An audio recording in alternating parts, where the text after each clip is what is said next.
Salvador Jesus Cristo, o amor de Deus Pai e a companhia de Deus Espírito Santo estejam com todos nós, agora e sempre. Amém.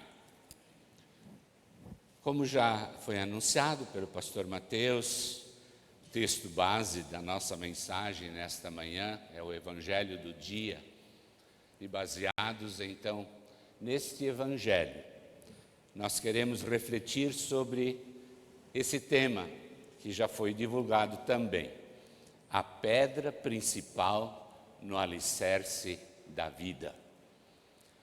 Que Deus nos assista e nos abençoe, abrindo o nosso coração para recebermos a sua palavra e vivermos esta palavra no dia a dia da nossa vida. Podem sentar.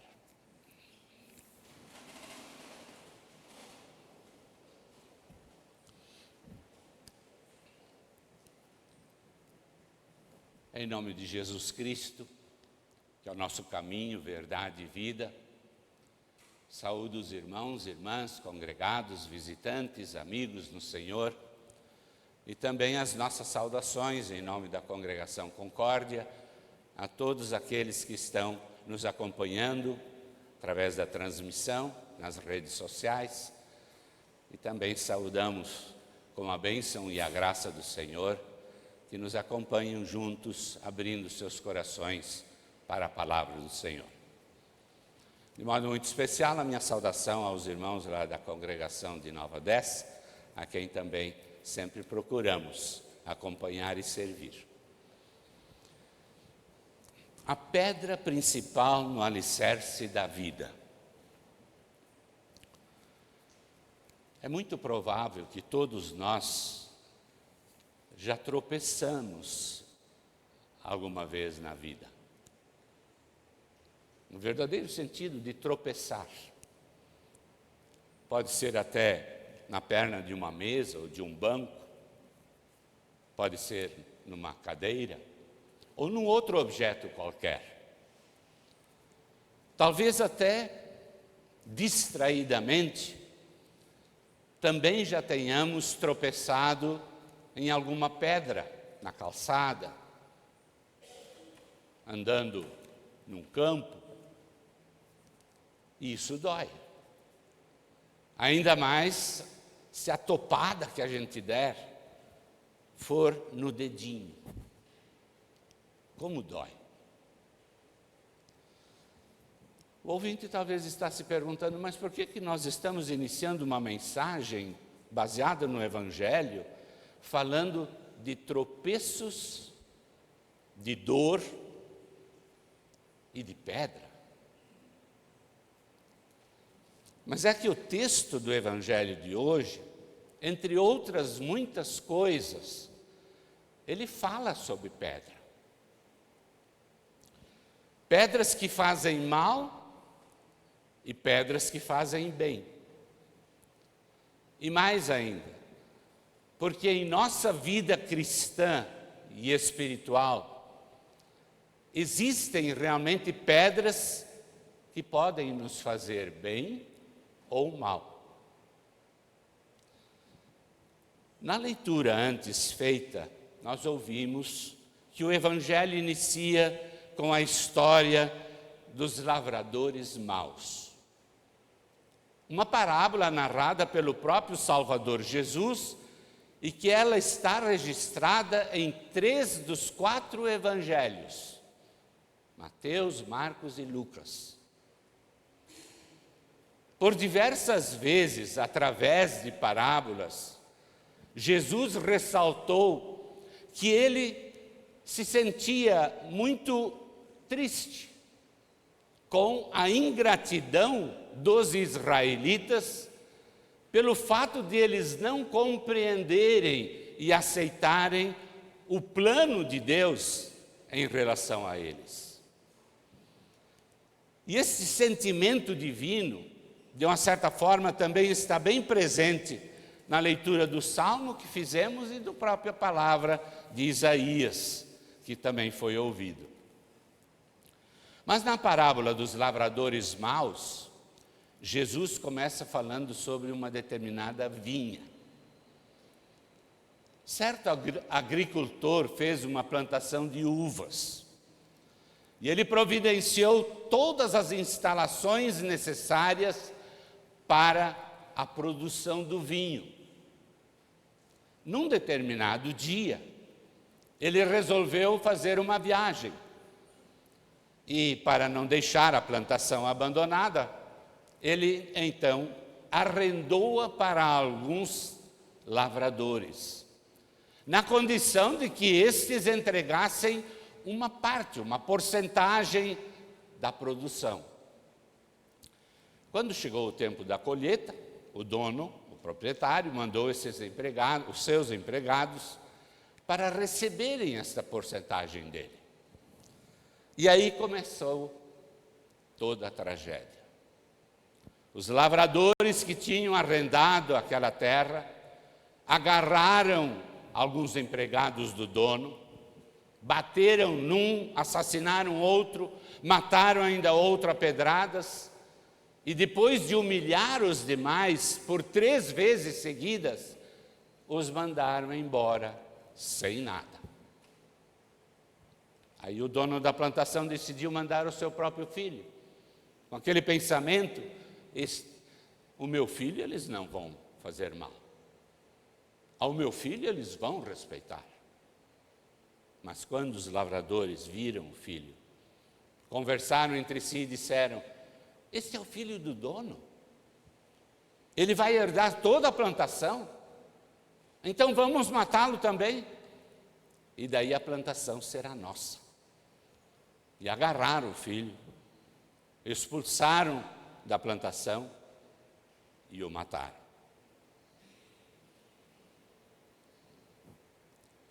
O que será que Jesus quer ilustrar com essa história?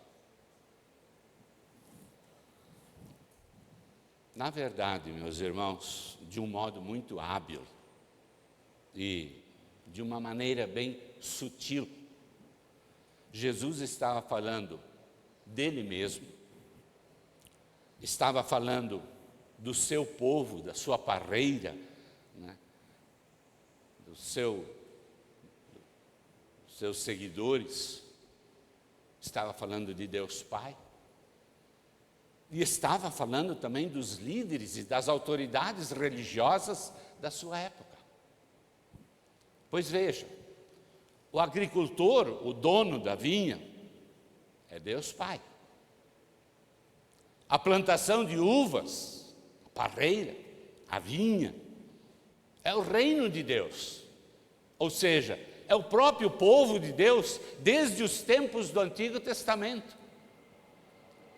Os empregados do dono representam todos os profetas que durante séculos anunciaram o juízo divino, a vinda do Messias, e foram rejeitados, perseguidos, e muitos foram mortos pelos próprios líderes dos judeus. Os arrendatários da vinha são os reis, os sacerdotes e os demais líderes religiosos que acharam que poderiam fazer e se apoderar da igreja de Deus, fazendo o que eles bem entendessem. E o filho, por último, era uma referência ao próprio Jesus, a quem os judeus matariam pouco tempo depois desta parábola ser proferida. Tal figuração ficou tão evidente que Lucas e Mateus escreveram bem parecido, dizendo assim: os mestres da lei e os chefes dos sacerdotes sabiam que era contra eles que Jesus estava contando esta parábola e então queriam prendê-lo ali mesmo. Porém, tiveram medo do povo, porque o povo estava aceitando como um profeta. E então eles começaram, a partir dali, a vigiar e seguir Jesus para matá-lo. E as pedras? Onde estão as pedras? Meus ouvintes, nós costumamos dizer que muitas coisas na vida têm sempre dois lados. Uma faca, por exemplo. Uma faca é muito útil para o açougueiro, ou mesmo para qualquer um de nós que gosta de estar na cozinha, no lar, principalmente então na cozinha.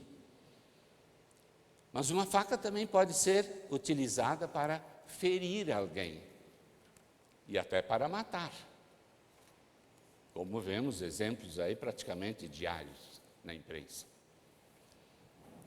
Um outro exemplo, a nossa boca, nossa língua, ela pode ser utilizada para falar bem, para cantar bonito, para elogiar, para dizer a verdade, mas ela também pode ser usada para maldizer, condenar, mentir, caluniar, difamar, destruir. O apóstolo Tiago, inclusive, ele fala que a nossa língua é fogo. E ele continua dizendo, nós usamos a língua tanto para agradecer o Senhor e Pai, como para amaldiçoar as pessoas, que foram criadas parecidas com Deus. Da mesma boca saem palavras tanto de agradecimento como de maldição, diz a epístola.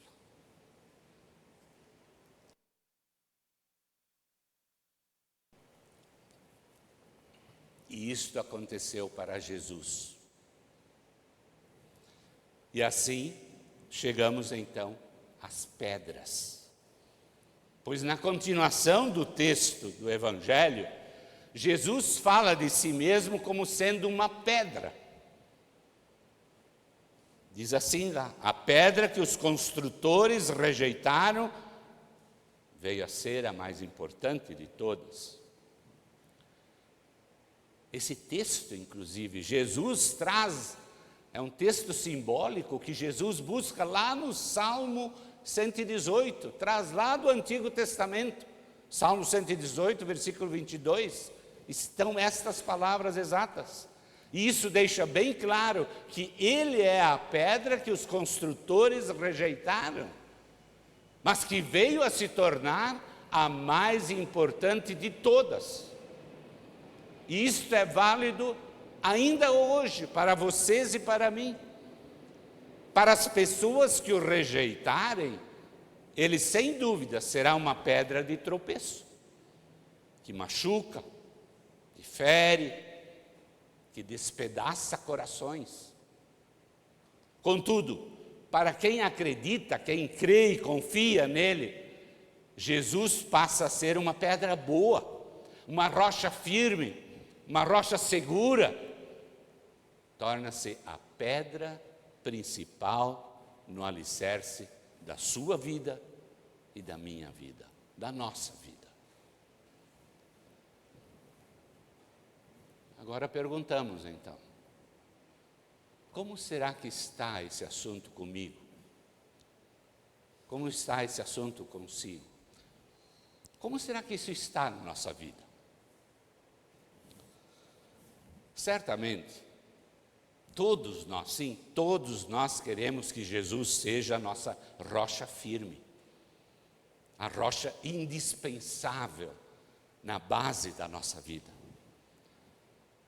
No entanto, sejamos sinceros, será que já não houve momentos na nossa vida, e quem sabe até no presente dias, será que já não houve momentos em que nós pensamos um pouco diferente? Que Jesus talvez nos tenha atrapalhado, ou até nos servido de tropeço? Mas será que Jesus pode ser uma pedra de tropeço? Ou como diríamos talvez, popularmente falando, será que Jesus seria em algum momento uma pedra em nosso sapato? De uma certa forma, sim.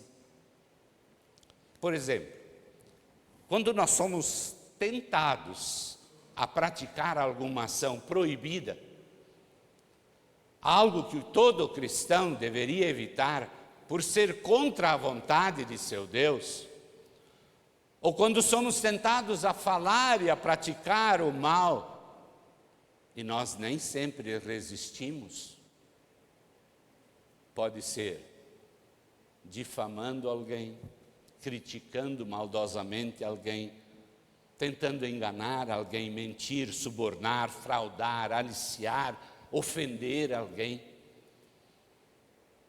E ao cometermos este erro, a nossa consciência nos lembra de que Jesus está observando e que diante dos seus olhos nada passa em oculto. E então essa sensação de culpa, ela é exclusivamente nossa, não é de Jesus. E se alguém tropeça assim, é porque ele está desrespeitando um ensino de Jesus. Contudo, Jesus não foi enviado por Deus para ser um tropeço. Vejam o que Paulo fala aos Gálatas. Ele diz assim: quando chegou o tempo certo, Deus enviou o seu próprio Filho, que veio como filho de mãe humana, e viveu debaixo da lei para libertar os que estavam debaixo desta lei, a fim de que nós pudéssemos nos tornar filhos de Deus. E para mostrar que vocês são seus filhos, Deus enviou o Espírito do seu Filho ao nosso coração.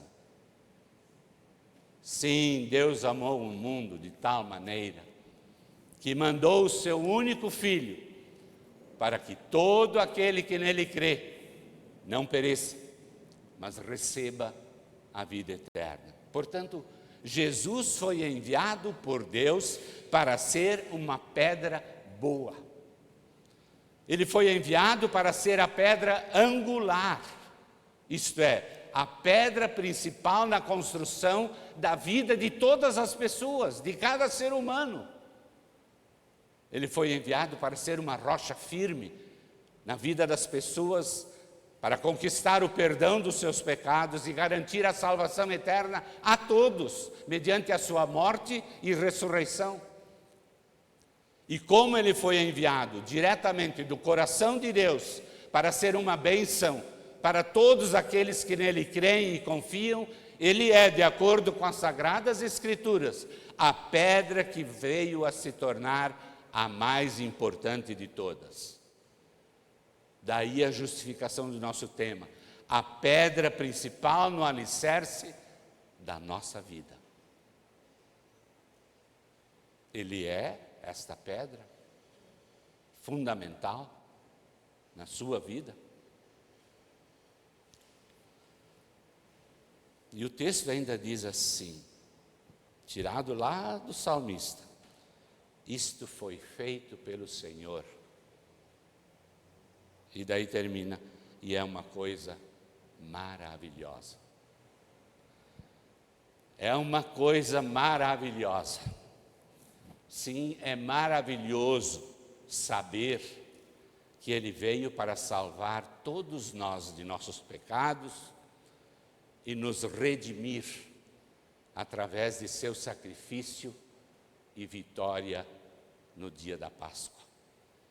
É maravilhoso crer e confiar, sentir que Ele veio para cuidar da sua igreja, da sua vinha, da sua parreira, do seu povo. Povo esse que hoje nós somos dele.